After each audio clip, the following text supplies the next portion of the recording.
한강이라는 우리나라의 작가가 채식주의자 등 여러 작품을 써서 어저께 뜻하지 않게 노벨문학상이라고 하는 큰 상을 받아서 온 국민들이 이런 일이 우리나라에도 있구나 하면서 즐거워하는 그런 뉴스를, 모처럼 즐거운 뉴스를 우리가 듣게 되었습니다.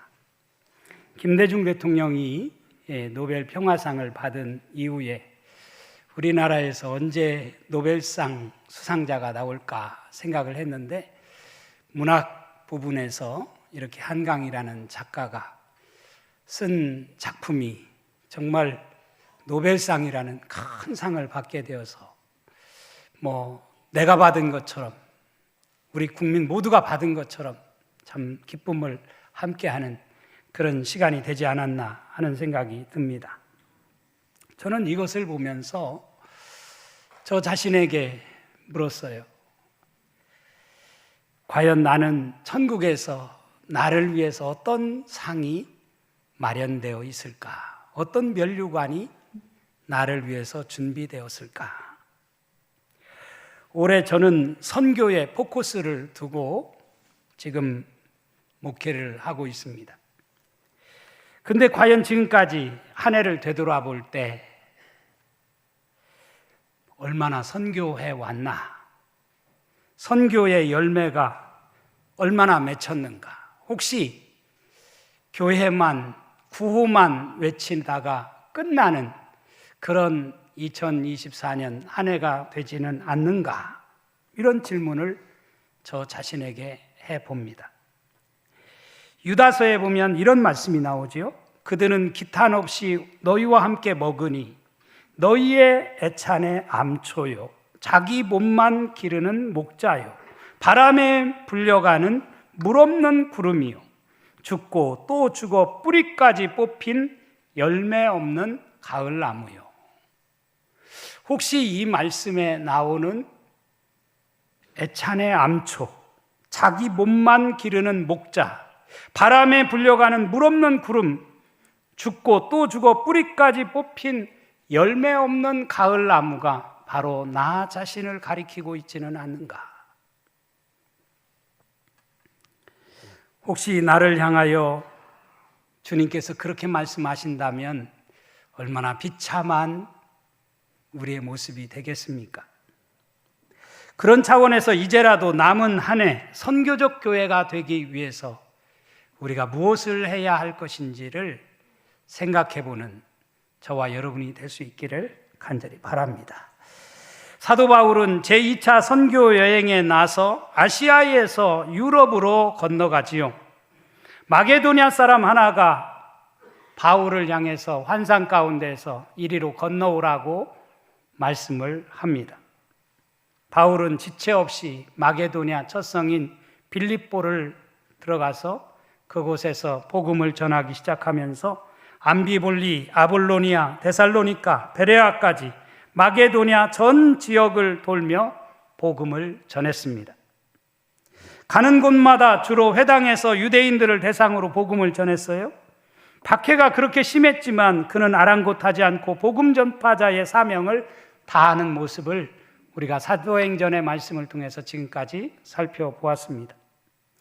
오늘 우리가 읽은 본문부터는 이제 마게도냐 지방에서 쫓겨난 바울이 아가야 지방으로 가서 거기서 복음을 전하게 되는 장면을 읽게 됩니다.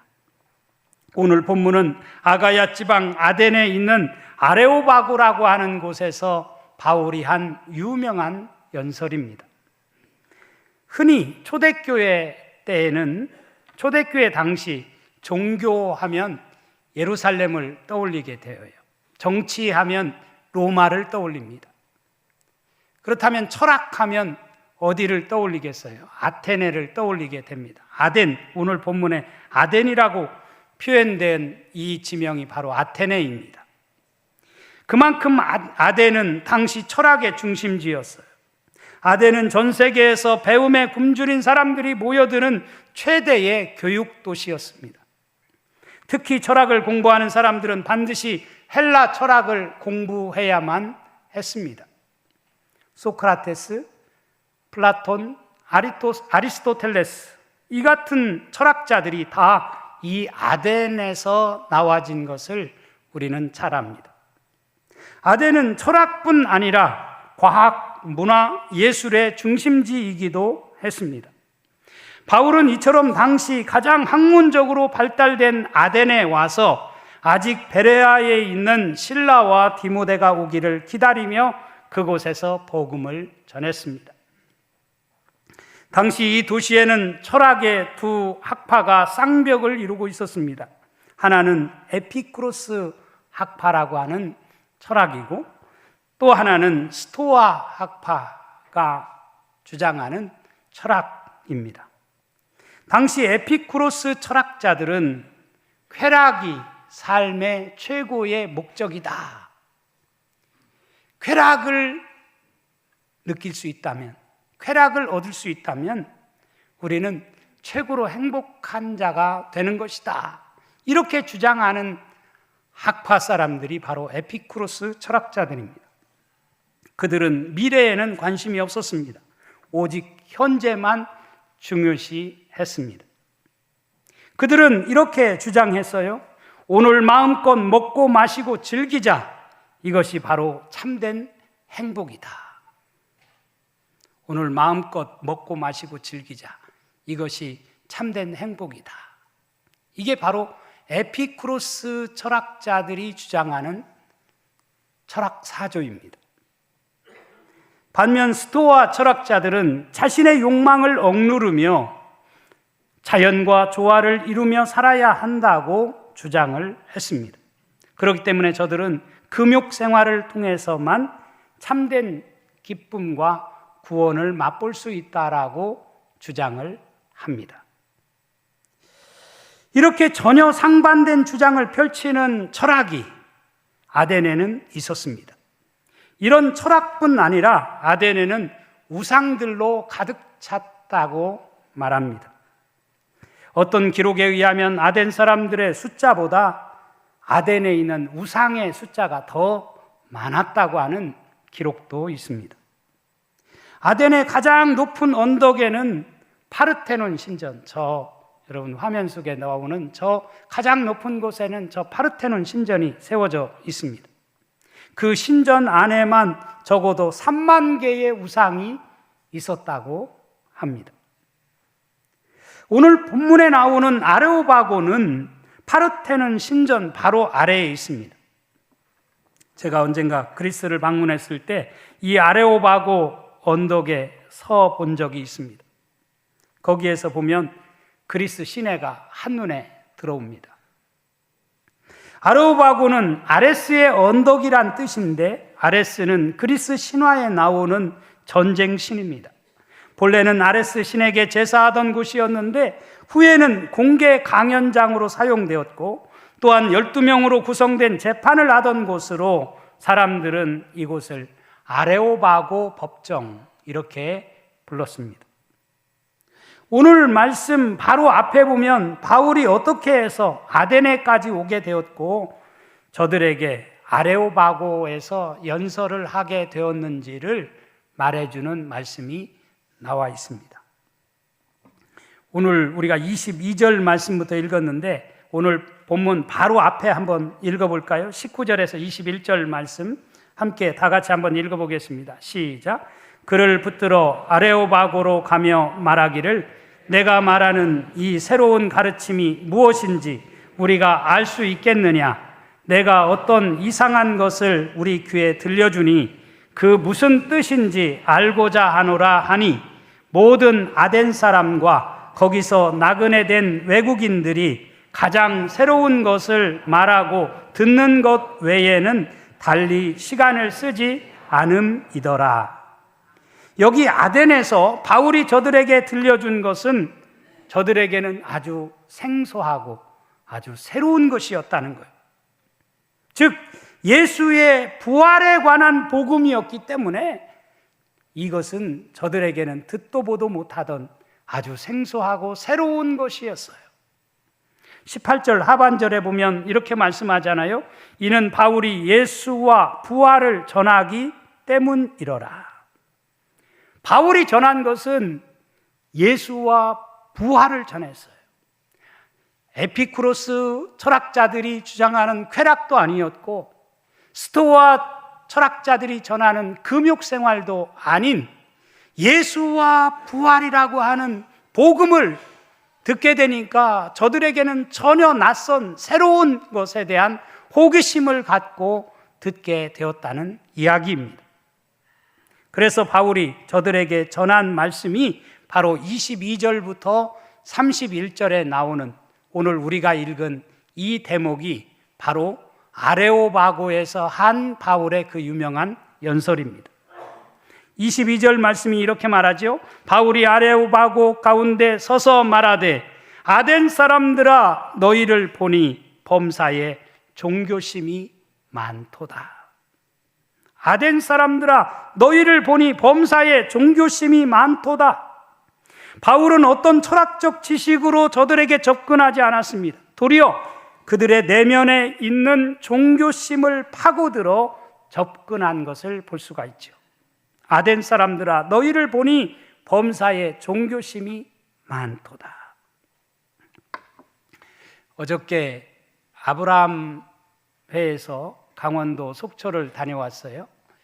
강원도 속초를 다녀오면서 텔레비전에 티벳에 있는 사람들이 참하고도 티벳 가장 높은 곳에 오르면서 일보일배하는, 한 걸음을 내딛고 땅바닥에 납작 엎드려서 절하는 그런 모습을 방송하는 KBS에서 방송한 그 방송을 이렇게 다큐멘터리를 보여주는 그런 장면을 봤습니다. 도대체 그 얼음바닥에서도 그 높은 언덕에서도 한 발자국 내딛고 납작 엎드려서 일보일배하는 저들이 도대체 무엇을 예배하고 무엇을 경배할까 하는 생각을 하면서 그 장면을 지켜봤습니다. 티벳 사람들이 섬기는 종교 행위겠죠. 여러분, 세계 여러 나라에 사는 사람들은 이처럼 신을 섬기는 모습이 다양합니다. 그런데 문제는 그 대상이 누구냐는 것이죠. 그 대상이 맞느냐는 겁니다. 23절 말씀 우리 다시 한번 같이 읽어볼까요? 23절 시작. 내가 두루 다니며 너희가 위하는 것들을 보다가 알지 못하는 신에게라고 새긴 단도 보았으니 그런즉 너희가 알지 못하고 위하는 그것을 내가 너희에게 알게 하리라. 그런즉 너희가 알지 못하고 위하는 그것을 내가 너희에게 알게 하겠다. 바울이 저들에게 말합니다. 바울은 지금 아덴 사람들이 믿는 신이 무엇인지를 파악했습니다. 당시 아덴 사람들은 많은 우상들을 섬기고 있었다고 말씀드렸어요. 그 중에는 알지 못하는 신이라고 써놓은 그런 우상 앞에도 절하는 저들의 모습을 볼 수가 있었다는 거예요. 바울은 이런 저들의 관심사를 하나님을 증거하는 접촉점으로 삼고 있구나 라고 하는 것을 오늘 말씀을 통해서 깨닫게 됩니다. 사실 오늘날에도 여전히 많은 사람들이 우상숭배에 빠져 있습니다. 과학기술이 발달하고 지식 정보 사회가 되었지만 그럼에도 불구하고 많은 사람들이 불투명한 미래에 대해서, 내일에 대해서 알 수 없기 때문에 점치는 사람에게 찾아가고 무당에게 찾아가서 자신의 미래에 대해서 속 시원히 듣고 싶어 하는 것이 오늘날 인간들의 속성인 것을 우리는 보게 됩니다. 오늘날 얼마나 많은 우상들이 이 사회 속에, 이 세상 속에 많은지 몰라요. 이런 세상에 바울은 지금 아덴 사람들에게 유일하신 참 하나님과 그의 아들 예수 그리스도를 증거하는 말씀이 바로 오늘 아덴의 아레오바고에서 한 바울의 이 연설 속에 담겨져 있는 내용입니다. 24절에서 29절 말씀을 제가 세 번역으로 한번 읽어볼 터니 여러분들이 한번 잘 들어보시기 바랍니다. 우주와 그 가운데 있는 모든 것을 만드신 하나님은 하늘과 땅의 주님이시므로 사람의 손으로 지은 신전에 거하지 않으십니다. 또 하나님은 무슨 부족한 것이라도 있어서 사람의 손으로 섬김을 받으시는 것이 아닙니다. 그분은 모든 사람에게 생명과 호흡과 모든 것을 주시는 분이십니다. 그분은 인류의 모든 족속을 한 혈통으로 만드셔서 온 땅 위에 살게 하시며 그들이 사는 시대와 거주의 경계를 정하셨습니다. 이렇게 하신 것은 사람으로 하여금 하나님을 찾게 하시려는 것입니다. 사람이 하나님을 더듬어 찾기만 하면 만날 수 있을 것입니다. 사실 하나님은 우리 각 사람에게서 멀리 떨어져 계시지 않습니다. 여러분의 시인 가운데 몇몇은 우리도 하나님의 자녀다 하고 말한 바와 같이 우리도 하나님 안에서 살고 움직이고 존재하고 있습니다. 우리가 하나님의 자녀이므로 우리는 하나님을 금이나 은이나 돌에다가 사람의 기술과 고안으로 만들어낸 것들과 같다고 생각해서는 안 됩니다. 기가 막힌 설교 아닙니까? 기가 막힌 메시지 아닙니까? 우리가 믿는 하나님이 어떤 하나님이신가? 바울은 자신이 믿는 하나님이 천지의 주제, 천지의 주제라고. 사랑하는 성도 여러분, 천지의 주제가 누구예요? 알지 못하는 신입니까? 천지의 주제는 바로 살아계신 하나님, 우리가 믿는 살아계신 유일하신 참 하나님이신 줄로 믿습니다. 천지의 주제로서 온 우주와 역사를 다스리시는 하나님을 바울은 지금 아레오바고 언덕에서 사람들에게 설명해 주고 있는 거예요. 뿐만 아니라 그 하나님은 인간이 만든 신전에 거하지 않으신다고 말합니다. 또한 그분은 인간의 섬김에 의존하지 않으시는 분이라고 말씀을 하고 있어요. 그렇지만 그 하나님은 우리가 하나님을 찾기만 하면 언제든지 만날 수 있다라고 말합니다. 그분은 멀리 계시지 않다는 거예요. 우리 가까이 계시다라고 설명을 하고 있습니다. 그렇지 않습니까? 우리가 믿는 하나님, 우리 가까이 계십니다. 우리와 함께 하십니다. 그 하나님을 믿는다고 하는 것이 얼마나 복되고 귀한 일인지 몰라요. 그러면서 30절에서 31절을 보면 바로 예수 그리스도를 증거하는 내용을 말씀하고 있는 것을 볼 수가 있어요. 세 번역으로 제가 30절과 31절 말씀도 다시 한번 읽어드리겠습니다. 하나님께서는 무지했던 시대에는 눈 감아 주셨지만 이제는 어디에서나 모든 사람에게 회개하라고 명하십니다. 그것은 하나님께서 세계를 정의로 심판하실 날을 정해놓으셨기 때문입니다. 하나님께서는 자기가 정하신 사람을 내세워서 심판하실 터인데, 자기가 정하신 사람이 누구예요? 예수 그리스도죠. 예수 그리스도를 통해서 심판하실 터인데 그를 죽은 사람들 가운데서 살리심으로, 예수 그리스도를 죽은 자 가운데서 살리심으로 모든 사람에게 확신을 주셨습니다. 예수 그리스도의 부활이 우리에게 하나님께서 우리도 모두 마지막 날에 부활할 것이라고 하는 소망을 갖게 하는 메시지라는 거예요. 예수께서 전파하신 복음이 뭡니까? 예수님이 이 땅에서 전파하신 복음의 핵심은 때가 찼고 하나님 나라가 가까이 왔으니 회개하라, 회개하고 복음을 믿으라 라고 하는 것이 예수님의 첫 메시지이고, 그것이 바로 예수님이 이 땅에서 증거하신 복음이에요. 회개하라, 하나님 나라가 가까이 왔다, 회개하라. 이게 바로 예수님이 증거하신 복음의 내용이에요. 오늘 바울도 그 메시지를 지금 전하고 있는 것입니다. 이처럼 바울은 예수의 부활과 그것이 모든 사람에게 갖는 의미를 깨닫도록 아레오바고에서 연설을 했습니다. 얼마나 놀라운 말씀이에요. 얼마나 기가 막힌 말씀입니까? 유대인들에게 복음을 전할 때와는 전혀 다른 메시지를 전하고 있는 것을 볼 수가 있죠. 그러니까 바울은 이처럼 어디를 가든지 그들의 형편과 수준에 맞게 전도했다라고 하는 사실을 이 대목에서 우리는 발견합니다.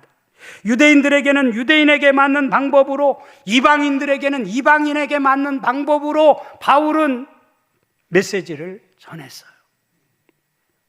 고린도전서 9장 20절 이하에 보면 바울이 이렇게 말한 것을 볼 수가 있어요. 유대인들에게 내가 유대인과 같이 된 것은 유대인들을 얻고자 하며, 율법 아래 있는 자들에게는 내가 율법 아래 있지 아니하나 율법 아래 있는 자와 같이 된 것은 율법 아래 있는 자들을 얻고자 하며, 율법 없는 자에게는 내가 하나님께는 율법 없는 자가 아니요 도리어 그리스도의 율법 아래 있는 자이나 율법 없는 자와 같이 된 것은 율법 없는 자들을 얻고자 함이라. 약한 자들에게 내가 약한 자와 같이 된 것은 약한 자들을 얻고자 하며, 내가 여러 사람에게 여러 모습이 된 것은 아무쪼록 몇 사람이라도 구원하고자 함이니. 바울은 그 상황에 맞게 복음의 메시지를 가지고 유대인들에게는 유대인에게 맞게 회당에 가서 복음을 전했고, 구약 성경을 인용하면서 복음을 전했고, 유대인들이 아닌 이방인들에게 복음을 전할 때에는 오늘 아레오바고에서 연설한 것처럼 저들 상황에 맞게 복음의 메시지를 저들에게 전하는 바울의 모습을 우리가 볼 수가 있어요. 오늘 우리가 읽지는 않았지만 32절에 보면 바울의 이 연설을 듣고 나타난 반응이 나옵니다. 어떤 사람은 바울의 연설을 듣고 조롱했다라고 기록되어 있어요. 그런데 그 중에 어떤 사람은 내 말을 다시 듣겠다, 내 말을 다시 듣고 싶다, 이런 반응도 보인 것을 말해주고 있어요. 또 34절에 보면 이 바울의 연설을 듣고 몇 사람이 예수를 믿게 되었다라고 하는 사실을 말해주고 있죠. 우리 34절 말씀 한번 같이 읽겠습니다. 시작. 몇 사람이 그를 가까이하여 믿으니 그 중에는 아레오바고 관리 디오누시오와 다말이라 하는 여자와 또 다른 사람들도 있었더라. 사랑하는 성도 여러분, 아덴에서의 전도는 어쩌면 그동안 바울이 아시아나 또 유럽의 여러 지역에서 전한 것처럼 그렇게 큰 성과를 거두지는 못했다고 말할 수 있을 것입니다. 하지만 소수지만 여기서도 하나님을 믿는 사람이 생겨났다라고 하는 사실을 34절이 우리에게 말해주고 있어요. 그 중에 디오누시오라고 하는 사람은 아덴에서 상당히 영향력 있는 관리였다라고 하는 사실을 알 수가 있어요.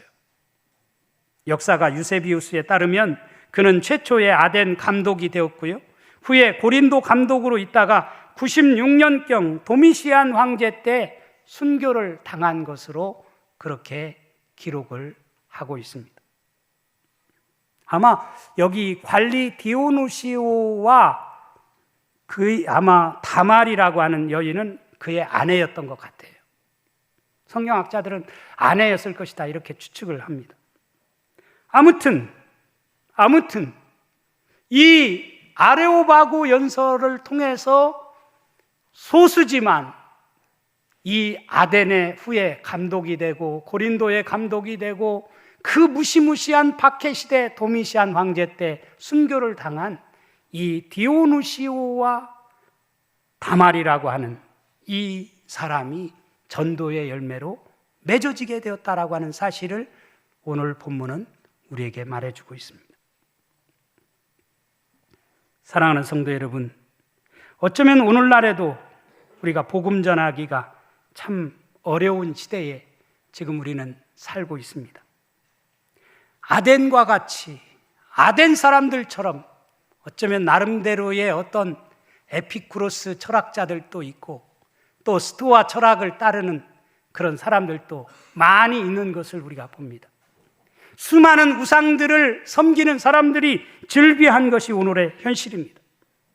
그렇지만 그럼에도 불구하고 그들을 향해서 끊임없이 다가가서 아레오바고 언덕에서 연설을 하는 이 바울과 같은 심정을 가지고 한 영혼이라도 주께로 인도하겠다고 하는 그 뜨거운 열정을 가지고 하나님 앞에 나아간다면 소수지만 우리에게도 전도의 열매가 맺혀지는 역사가 일어나게 될 줄로 믿습니다.